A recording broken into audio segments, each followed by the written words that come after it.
अस्सलाम वालेकुम। मैं आप लोगों को खुशामदीद कहता हूँ। मैं आपसे वो चीज़ें शेयर करता हूँ जो कुछ भी मैंने कुरान में पढ़ा है। हज़रत यूसुफ के भाइयों के बारे में जो लिखा है, वतकूनु मिन बअदिही कौमन सालिहीन, उन्होंने उन्हें कुएं में फेंक दिया और मारने की कोशिश की, और फिर उसके बाद उनको अपने वालिद की तरफ से ख़ास तवज्जो मिलना शुरू हो गई, और फिर उसके बाद कुछ वक्त गुजरता गया और ये लोग अच्छे इंसान बन गए। वतकूनु मिन बअदिही कौमन सालिहीन, इन लोगों के जहन में ये था कि ये लोग अच्छे इंसान नहीं हैं। वो ये नहीं कहते थे कि हम लोग अच्छे हैं, वो ये कहते थे कि हम लोग अच्छे बनेंगे। इसके बाद हमें मसला है, हमें जिससे मसला है वो ये है, जब ये यहाँ से चला जाएगा तो मैं एक अच्छा इंसान बन जाऊंगा। इस दुनिया में ऐसे लोग हैं जो अपने आप को बुरा नहीं समझते।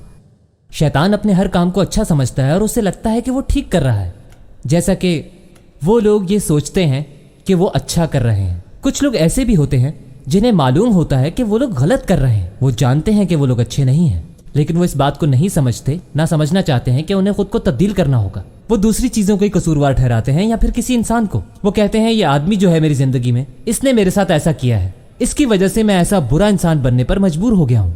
अगर ये आदमी मेरी ज़िंदगी से चला जाए, या मैं इसे कोई नुकसान पहुँचा दूँ, या मैं इसे मार दूँ, यानी अपनी ज़िंदगी से बिल्कुल ख़त्म कर दूँ, तो देखिएगा मैं एक बहुत अच्छा इंसान बन जाऊँगा। मतलब आपका अच्छा बनना दूसरों पर इंहिसार करता है। ये सबसे बड़ा झूठ है जो आप अपने आप से बोलते हैं। आप अपनी बुरी चीज़ें, अपनी बुरी आदतें छुपाते हैं अपने आप से, और आप इन सब चीज़ों का कसूरवार किसी और को ठहराते हैं। आप जिस हालत में भी हैं, इसके कसूरवार आप खुद हैं।